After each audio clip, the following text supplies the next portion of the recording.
Okay, so the first layer of paint is done. Kind of a sloppy job. I was kind of in a hurry. I got it done before I went to work, and I kind of rushed through it because I wanted to get my first coating in so I could work on this later tonight. Anyways, I still got a couple spots I need to go over. Usually what I'll do is I'll get out like my flashlight here, and I'll just shine my light on there, and I'll look for dark spots. Like right here, you can see I need to paint there. Down there, I need to paint down in there a little bit. Up here, it's a little dark. Like I said, this was kind of rushed a little bit. Just because I wanted to get it done, but it was no big deal because, you know, it's my computer, so I don't care. But I'm going to work on the second coat here after this video, but I just wanted to show you some stuff since I have this white now, and we can kind of see this.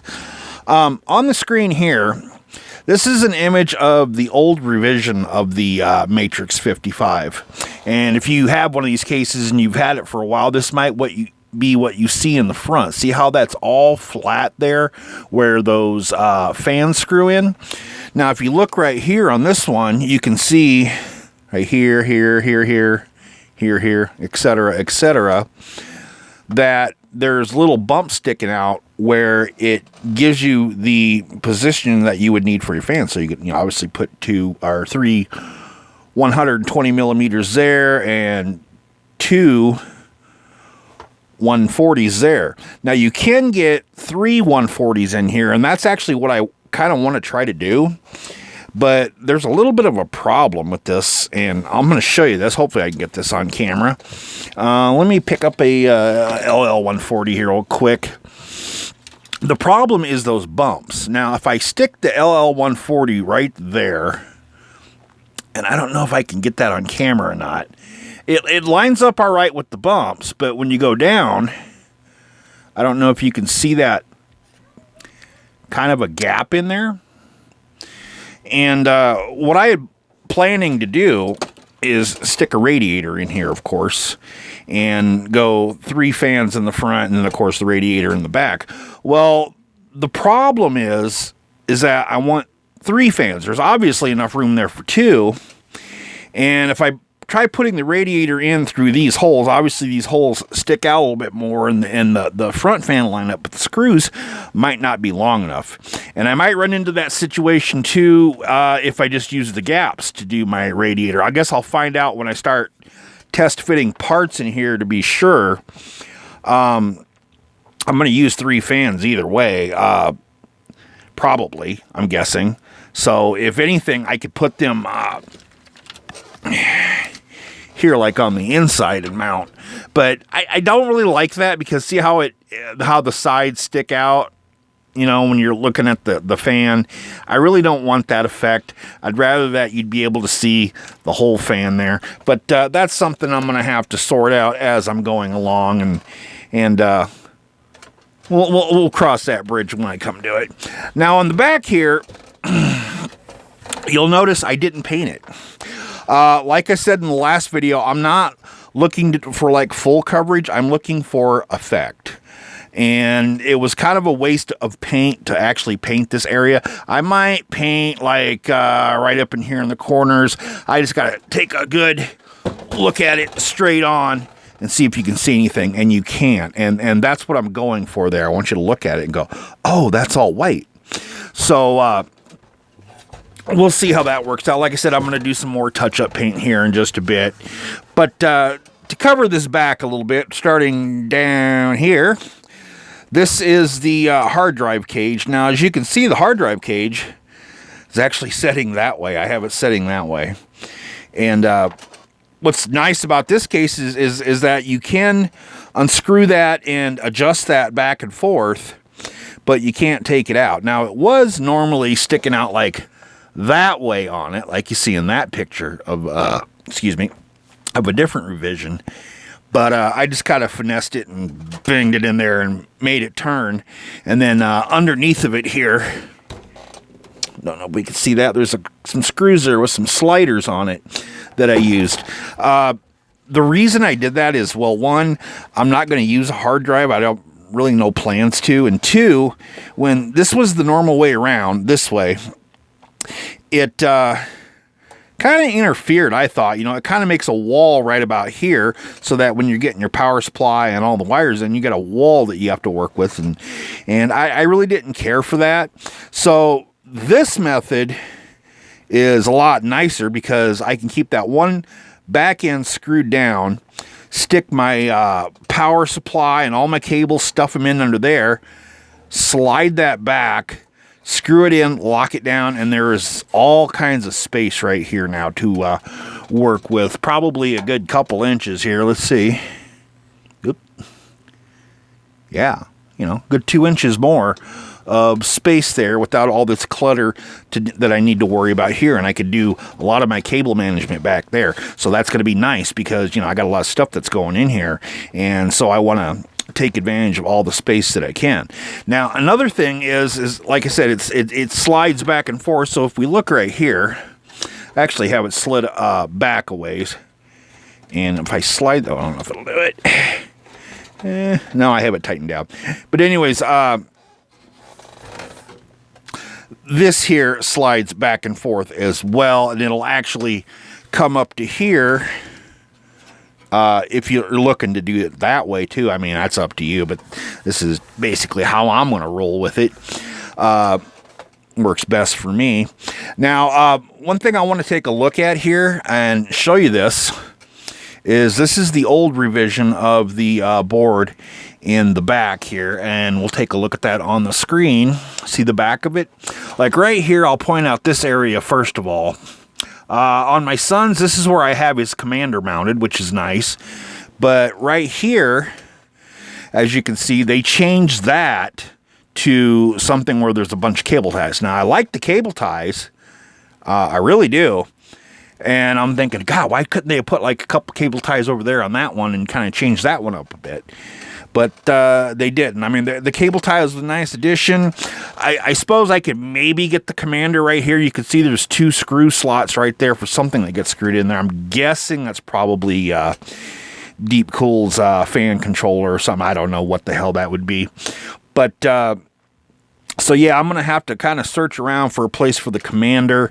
I could put it right here or here on one of these spots there where the 2.5 inch drive would mount. I don't really want to do that because maybe I might throw a 2.5 inch drive in there later on, and I want to make sure I have the room. I'm thinking if anything, maybe I can go up on top here and maybe put the lighting node maybe above that or something. I don't know. I'll find some place to mount it. But it is a little bit different from the first. Like, look at this.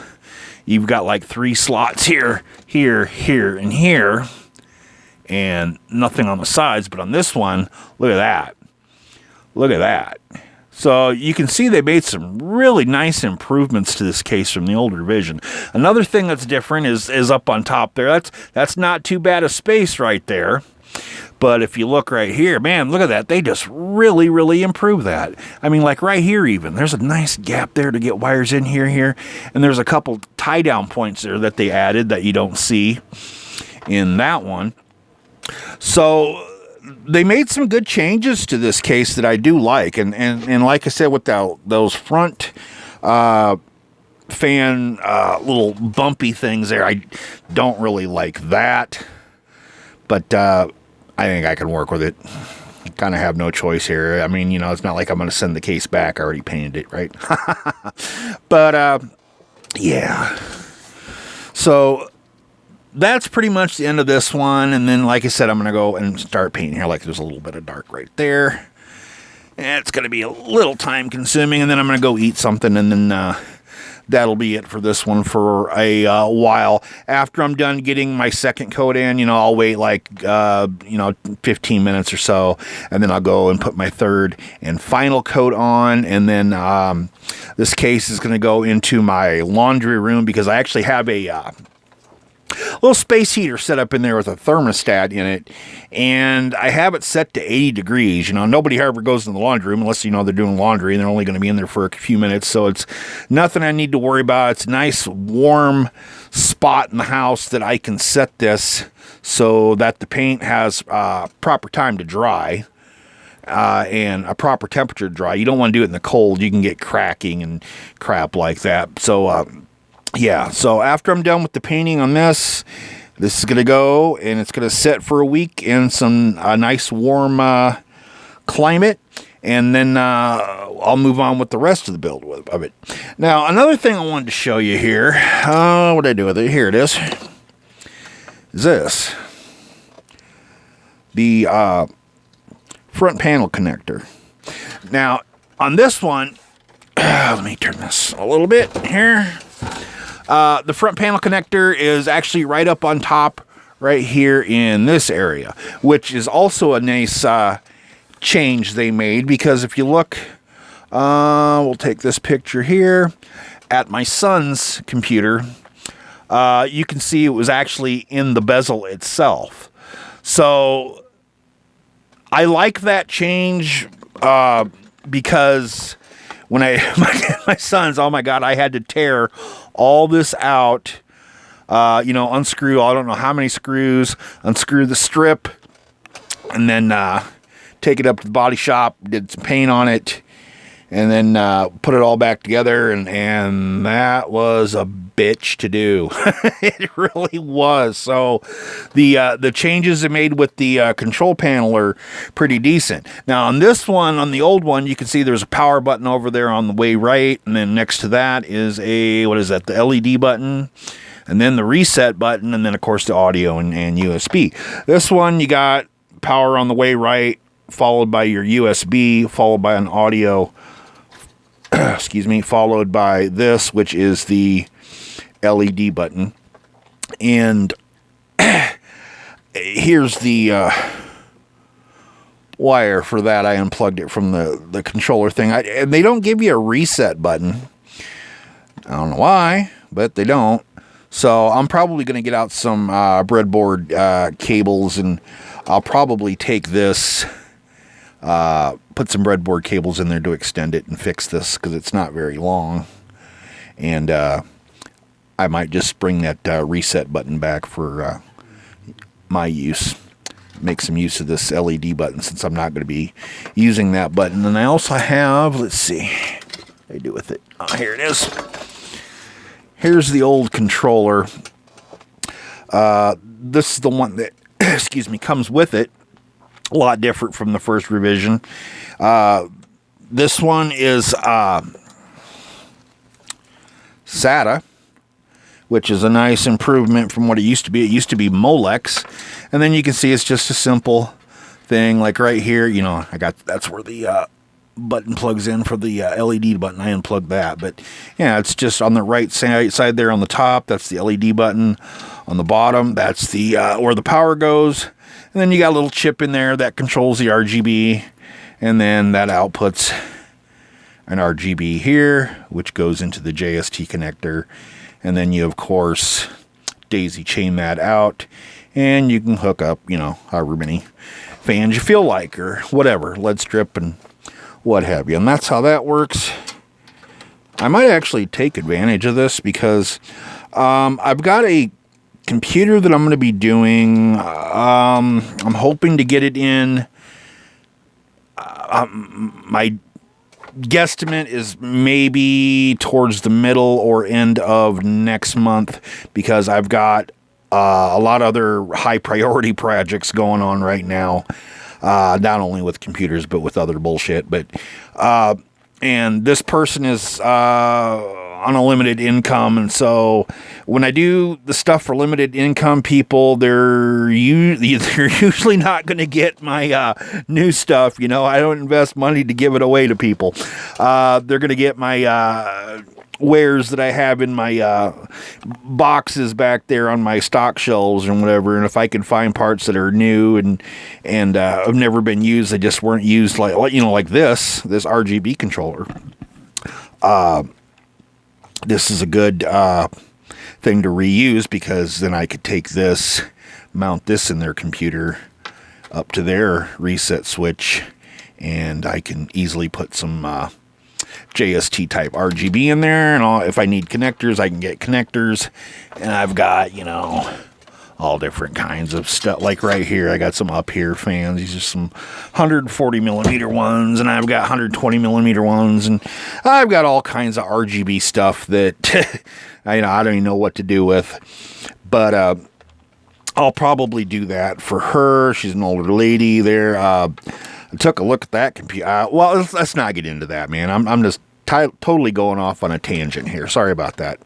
I'm a dick like that. Anyways, so that's going to be it for this one. The next video coming up is, it looks like it's going to be my daughter's. I was actually going to do hers tonight after I finished up with this one.